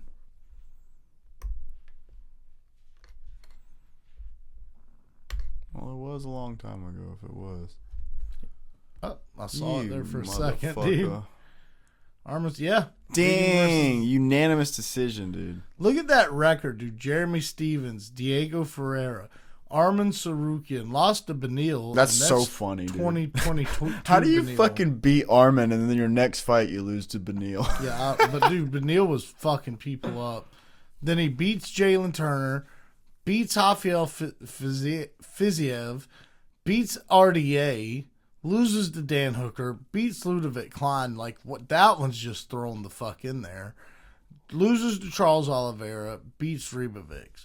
Dude, that Scott Holtzman back in the day too, bro. That is like a fucking stacked fucking record, dude. Yeah. Yeah, that dude is on another level. He has a new shovel.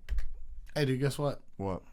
Up next, we have Kevin Holland, who took on Randy Brown. And these boys threw down until the third round anyways. This was a pretty good fight. I liked it. It was a fun fight. I thought I wasn't going to like it. But I'm glad to see the way that this played out. They seemed to both have a lot of fun in there. Nobody got too crazy hurt or anything. Mm-hmm. They just went to unanimous decision, and Kevin Holland got the unanimous decision. And now they're buds. Dude, I was very surprised to see Kevin Holland outstriking Randy Brown. Because that was something that we both kind of talked about on the pod, is that Randy Brown was going to give him problems on the feet. Dude, and he did, though, bro. I mean, it was at times evident they had more power than Kevin. More power for sure, but Yeah, Kevin Holland was yeah. just getting out of the way, Yeah, dude, and was just jabbing and, staying busy, and he was doing the damn thing, man. I was proud to see Kevin Holland take that win. He deserved it. Yeah, he did. I think I pulled for Kevin, too, didn't I? Yes, we both did. Sweet. Hey, guess what? Up next, we had Patricio Pitbull taking on Aaron Pico. I know you didn't take Aaron Pico. Dude, it's kind of funny, man. It's like the only two that I'd like really picked different from you. Or not the only two. I picked different ones, other different ones. But these first two that I picked different from you, dude, I couldn't have been more fucking wrong. Like, literally, it was a landslide loss. Yeah, dude. Like, it was not even fucking close. Nah, dude. Hats off to Aaron Pico. Apparently, Patricio Pitbull like broke his orbital in the second round or something, and that that's nothing. That's me giving props to Aaron Pico. Yeah, but also props to Patricio Pitbull for going the whole 3 rounds. Yeah, dude. I mean, it's funny. I'm not talking shit or anything, but Patricio Pitbull looks like a child to me sometimes on screen because he's so small. Yeah, he's so built and like compact and small. He just how looks tall like is a he? kid. Dude? Isn't he like 5'6"? I think so. Yeah. No, it doesn't say. But yeah, I think he is 5'6". Yeah. But yeah, dude, Aaron Pico fucking went out. That was a good fight too. It was. Dude, all these were great. Dude, fights. oh my gosh, if we could have something like this every weekend, dude. Yeah, well, there was one fight that wasn't so good, but we'll get to that later. Yeah, we'll get to that in a minute. This is the only one though. Funny thing is, dude, that's when I started watching this card. When I got home from my gig. I was like, what the fuck? Jason's been raving about this card, and then this bullshit happened. Hey, up next we had Cub Swanson in his retirement fight taking on Nate Landwehr. The hat almost fell off my head. Hey, dude, Cub Swanson beat the fucking dog shit out of Nate Landwehr. He did. It wasn't even close. It wasn't even close. Dude, I said Cub Swanson had nothing for Nate Landwehr. It was the other way around. Nate Landwehr had absolutely nothing for Cub Swanson. You know what Cub was doing was he was throwing Nate's timing off. That slow lurch and movement and then dashing in and fucking throwing lightning fast strikes. But then whenever he closed or whenever he left the space, he was very slow and methodical, but slow and kind of lurchy, hands down, not really, looking like he was very focused. Well, not focused. What's the word I'm looking for? Like energetic. Mm-hmm. Yeah. I mean, Nate looked confused and befuddled, bro. He didn't look like he even knew what the fuck he was doing. It was almost like he didn't think he had to train for this fight. And then he came out there and was being outclassed, and he was like, what the fuck? Yeah, it's kind of like what it looked like. Yeah, dude. But yeah, props to Cub, dude. He looked great out there. It was great to see him go out on his retirement that way, with a fucking outstanding KO win. So, right off into the sunset, baby. Yep. Up next, we had a snoozer between Dominic Reyes and Johnny Walker. Dude, I had this fight leaning towards Johnny Walker. We both did, I think. Yeah. I think we both picked Johnny. Well, I'm talking about like after the fact. Oh, yeah, really? Just due to the leg kicks. Yeah, I could see that. He did have a bunch of leg kicks. Can we see the strike count? I bet it wasn't a lot. 34-42. And they were both. Look, dude. Yeah. When you throw 30, your total strikes is the same as your significant strikes. Yeah. You either did really fucking good or you did really fucking bad. And this is one of those really fucking bad situations, bud. Yep. Yeah. Dom Reyes walked away with a decision. And you can't be mad at it because neither man really engaged that much. So, I mean, when you actually look at the numbers here, it doesn't look like a bad light heavyweight scrap. Actually looks like a good fight. Yeah. Like they couldn't even hit each other. Like, no, they weren't trying to. But, I've been hearing a bunch of takes, a bunch of people saying, hey, look, both these guys have been knocked out a couple times. Yeah, they both, yeah. Both these guys were more than capable of knocking out the other man. Maybe they're a little gun shy. Hey, guess what? You're trying to fight to get into that top 5 situation. You're not going to get there like that, bud. That's right. Hell, next we had a banger that nobody knew was going to be a banger. Best fight I've ever seen in my life, dude. Yeah, dude. I couldn't believe how fucking amazing this fight was. And I am a giant Josh Hockett fan now, dude. Now, I'm a huge Curtis Blades fan, too. Me too, dude. I couldn't believe he stayed standing that whole time, dude. Dude was winging them back, too, bro. His striking looked way better in this fight. You know what? Curtis Blades just needs to fight like that from now on, dude. Yeah, dude. He brought a new level of Curtis Blades out. Yeah, he did. And I'm very interested to see Curtis Blades' next fight. Me too. Because Me too. I feel like he's gonna carry a little of that with him, dude, and he's gonna be like, "Ooh, don't let that shit Yeah, happen." don't fucking let that happen If again. you even walk towards me like Josh Hockett did, it's fucking on, son. Yeah, dude. Hey, dude, who do you want? Well, Josh Hockett's fighting Derek Lewis next. So you want to see Curtis Blades fight next? He's got an orbital and broken nose to heal up, but you know, I kind of want to see him fight Walter Walker. Yeah, I feel like that's a good one. that would be a good one. Yeah, or Gable Stevenson versus Walter Walker, but either way, that's kind of like where I'm leaning towards is Walter Walker versus Curtis Blades. Hell yeah, dude. Honestly, Gable Stevenson versus Curtis Blades. Yeah, I mean, for his welcome. I feel like Curtis beats him. I've never seen him fight, so I really don't know. Well, he fights good. I mean, I've seen him do the knockout to the take your back thing, but like, Yeah. you know, that was not in the UFC, so I can't really. And I know I know John Jones is your coach, but I really can't even judge anything until I see you in the UFC. Yeah. You know, because the nerves, everything's different. The level of competition you're facing. Hey, great fight though. Both guys, stock went up. Nothing wrong with that. Curtis is going to come back better. Josh Hockett's already fighting on the White House card, so obviously, and he got 2 bonuses. Which I feel like this next fight we're about to talk about, Azamat Murzakanov versus Paulo Costa. Let's dive into this a little bit, and then I'll come back to that thought. I'll return to Gave that him thought. his first loss, dude. Yeah, he did. Yeah, he did. Paulo looked great in this fucking weight I thought he was going to, too, bro. But you know what? I was a little... watching the fight, I was like, oh, shit, maybe not, though. Maybe not, because Azamat had his number, too, bro. Dude, I didn't know anyone could outclass Azamat, and Paulo did just that. I mean, he was just a step ahead of him. He knew exactly where Azamat didn't want to be hit anymore, and he just kept spamming that shit, dude, with very accurate shots. Hey, Azamat caught him one time, though, and Paulo, had to reach out and desperately grab him and clinch him up to not get knocked out. Yep. Like, Azamat's got bombs in both hands. Oh, yeah, bro. he's great. And that's just more fucking props to Paulo Costa for how good Azamat is and how he made him look like that, dude. Yeah, dude. That just super impressed me by Paulo Costa. I couldn't believe it, dude. Hey, 2 things real quick. Yo. Paulo Costa deserved a bonus. Oh, I agree. Josh Hockett got a Performance of the Night bonus. And although he did put on a performance, right, he got a Fight of the Night bonus. That's $100,000.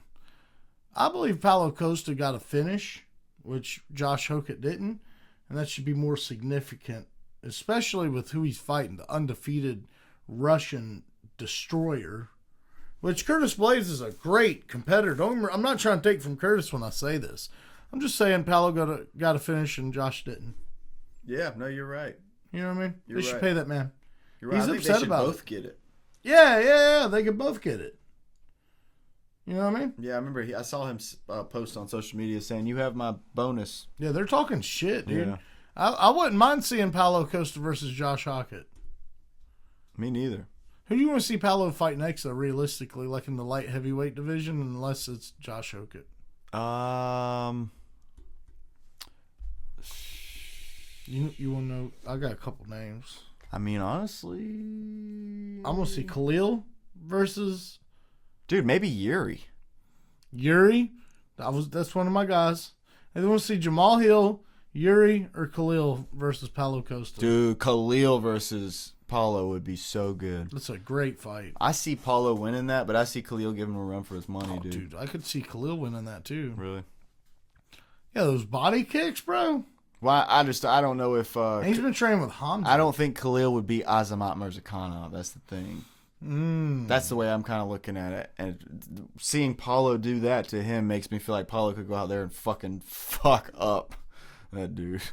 We'll see. I feel like he kind of fucks up Jamal Hill. Yeah. Oh yeah. I Dude, mean, but everybody's Jamal Hill isn't everybody's the been same. fucking up Jamal Hill. Yeah, he's not dude. the same since he tore his ACL. And that's what's got me a little worried about this next fight. Do you like that segue?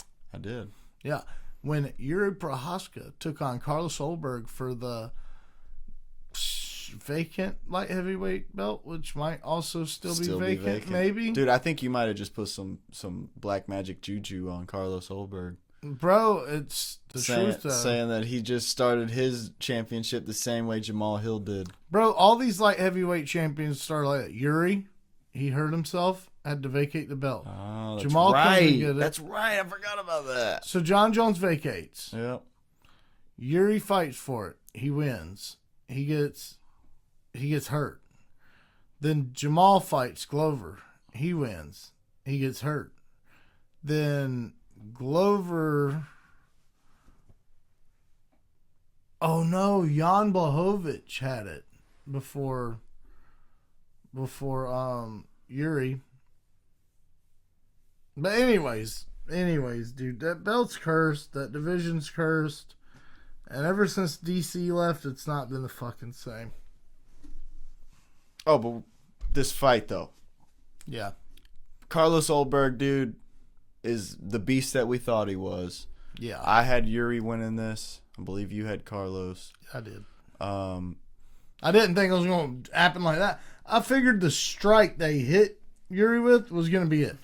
Not in that fashion. Dude. Not in that way. And I thought it was going to be way later in the fight after getting beat up a little bit. I was screaming, bro. I couldn't believe Yuri really just like, dude, had it in his hand and then just basically walked up to him and just stood like this with his hands down. It was like, knock me out. And he fucking did, dude. And it seemed like when I watched it live, the punch that landed on Yuri seemed to just barely hit him. And he was just like, but then you watch it back and it was right on the fucking. Dude, it was right on the money, bro. It was like right here too. So it was like his like chin, his nose, and his mouth, dude. It was a fucking good hit. But yeah, props to Carlos Ulberg, our new light heavyweight champion. For now. For now, hopefully. We'll see. But I think he's got a good shot of defending it for a while. Yeah. Yeah, as a matter of fact, if he comes, let's say he gets healed up within 9 months, right? I want to see him fight Paolo. I think Paolo deserves it, bro. The guy's been fighting the UFC forever. Nobody above him's on a win streak. Nobody, I'm pretty sure. Who's above him? Yuri, Jan, Magomed, Khalil, Jamal. I think every one of those dudes are coming off of L. Unless Jan's coming off of a dub. You know, but I'm pretty sure he's coming off of a draw. So, yeah, I say Paulo Costa's the next light heavyweight contender, but they won't. They'll do Magomed, or they'll fucking do a Yuri rematch, and that dog's fucking barked its last bark, dude. Like, these guys need to fight. These guys just need to fight each other.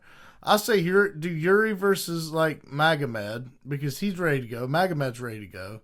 I say do Khalil versus Paulo, you know? And do Jamal versus Jan. Kind of make a little tournament out of it until Carlos comes back. Hell yeah. And those are 3 banger fights. Why not? For sure. You know what I mean? And then, like, the best performance of it, that's who gets it. That's who gets it. Ariel's touting for Magomed versus Paulo, and I was like, bro, is that really the fight you want to see, dude? You want to see Magomed hold that dude up against the side of the cage for 5 rounds? It's going to be a main event. You know? Not me. I don't want to see that. I want to see 2 juiced up, fucking roided out of their fucking minds, fucking, even if they're not, they look like they are. Khalil and Paulo. I want to see 2 just fucking built like Tonka-ass truck dudes just bludgeon each other to death. That's what I want to see. You know what I mean? Yeah. Yeah. Hey, guess what, ladies and gentlemen? This has been your daily or weekly episode of the Oddass podcast. I've got my crown back, and I'm proud of it.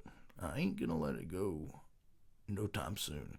Unless next week we pick a bunch of different guys, and then you take the lead again, and then I will be giving it back, but probably not, though. I'm going to hold on to it for a while. It's real nice. Looks good on me, I hope. So we'll see. You got anything to say?